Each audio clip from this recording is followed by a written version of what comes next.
You're watching the best. Fox 10 News at 9. And tonight at 9, evacuations are lifted for the tunnel fire burning near Flagstaff, but it's not a happy homecoming for everyone. The search continues for a man who went underwater while swimming at Lake Pleasant. And no home game, no problem. Fans rally the valley hoping for a Suns win in New Orleans. But we'll begin on this Sunday evening with the latest on the tunnel fire. That's the one that is burning near Flagstaff. Evacuation orders were lifted today for some, but it was a heartbreaking homecoming for many whose homes burned to the ground. The fire did grow slightly today. It's now over 21,000 acres and is only 3% contained tonight. Fox 10's Marissa Sarbeck has the latest. Brian, Linda, it's been about a week now since that tunnel fire started raging north of Flagstaff. Residents in the Timberline community were just given re-entry from the Coconino County Sheriff's Office today if their homes were near Highway 89. Now, many of them tell us that actually about 30 families lost their homes this week. Just my wood check.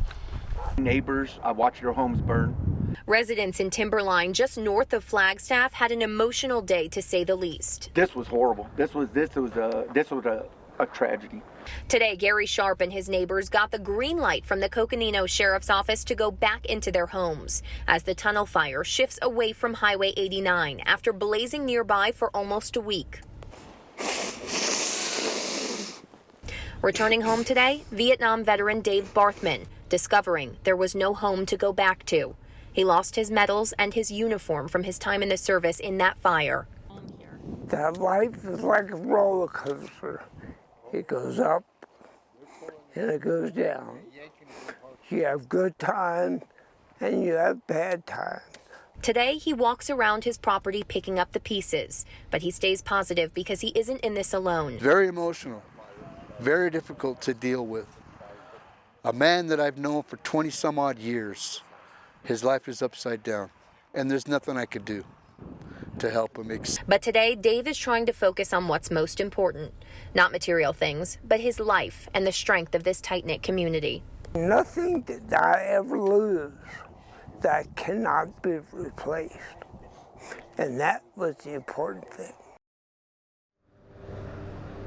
Dave's mentality is just absolutely overwhelming and empowering there. He also told us with the help of his neighbors, they were able to get water, gas, and electric to a different house on his property, so he has a place to lay his head tonight. Reporting live for Fox 10 News, Marissa Sarback.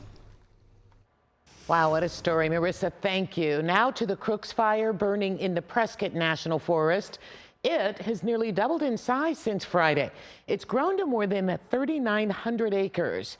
Now, this is the one that started on Monday about 10 miles south of Prescott.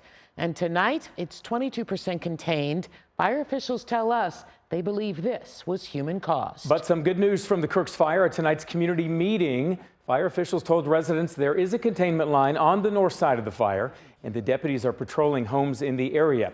The sheriff's office also believes residents will be allowed to return home sometime tomorrow afternoon, but they will have to remain in set mode, ready to leave at a moment's notice. The people that go to the camping there, they're not from Prescott or Prescott Valley. They're from, the city, and they don't understand the national forest like we do. The best possible resolution to this threat in our community is kind of in sight, but again, it really, I think a lot of it has to do with the weather. And I don't know the hot, dry, windy conditions have made these fires harder to handle, of course. Let's check in with Stephanie for a look at weather across Arizona. It ended up being breezy to windy across the state, especially in areas to the west along the lower Colorado River Valley. That's where we actually had a red flag warning that was in effect until 6 p.m. earlier this evening. That, of course, has been lifted, but it was in those areas we saw wind gusts over 35 miles an hour in Lake Havasu. We saw wind gusts over 20 miles an hour in Bullhead City. Also got pretty breezy across the high countries. You see gusts around 25 miles an hour from Flagstaff down into the Prescott area. Right now, the wind speed's a lot lighter, especially in areas out to the west, like Lake Havasu and Bullhead City, with sustained winds in general around 10 to 20 miles an hour.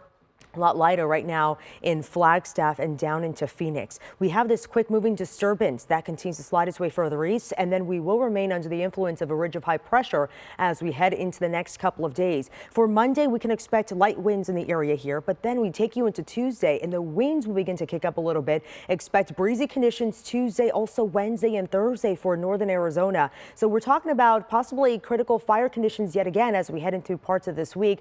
Also, temperatures will be warming up as well, and we'll check out those temperatures coming up later on in the show. Okay, Steph, thank you.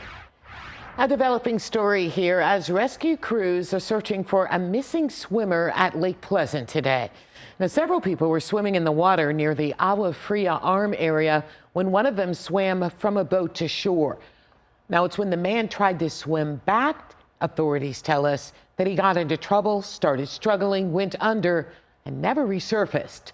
Now, that man remains missing. Peoria Fire and Rescue Department responded to the first 911 call. By the time our fireboat got to them, this person had already been under for some time. We spent another 20 minutes in the water looking for that person, and we were unable to locate. This original call came out as two boats colliding, but when rescue crews got there, they said it was actually just one boat anchored with a group of people swimming off that boat. Now, Maricopa County Sheriff's Office has taken over this operation. We'll keep you updated as we learn more. A man is recovering tonight after being hit by a boat propeller on the Colorado River. It happened Saturday north of Lake Havasu. Authorities say several people jumped into the water to push the boat after it got stuck, but that's when the operator accidentally put it in reverse, cutting the man several times. He was taken to the hospital in stable condition. An unusual rescue for a Phoenix fire this afternoon. A man was walking on top of a massive shipping container, fell, and ended up lodged between the wall and the container. Phoenix Fire technical rescue crews sent us this video of their teams working to rescue the guy this afternoon. This was near 16th Avenue and Hatcher.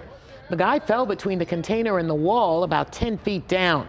So crews used a heavy-duty airbag to move the container about 1 foot. Now, once they moved that 24-foot-long shipping container, crews were finally able to reach the man and pull him out of a very tight spot. He was then taken to the hospital. Medics say he is expected to survive. Game 4 is tonight between the Suns and the New Orleans Pelicans. And what do you think? You know what I think. I know. I'm upset. I know. It's not looking good just yet, but hang on. Suns fans are clinging to hope, hoping we can move to the second round.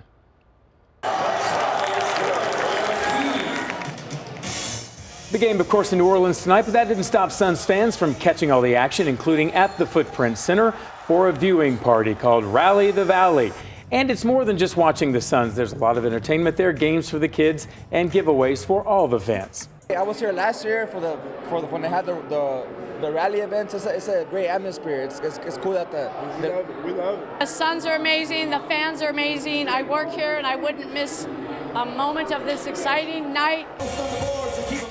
Yeah, Suns are down double digits with just a few minutes to go. But the Road Rally viewing party continues Tuesday for Game 5. Tickets are $10 each at suns.com. Up next, Orthodox Christians celebrating Easter today, including this Ukrainian church in Phoenix. We take you to the bittersweet service. And the latest on a missing member of the Texas National Guard. Authorities believe he drowned trying to rescue migrants crossing the Rio Grande. And an update on the first ever private mission to the International Space Station.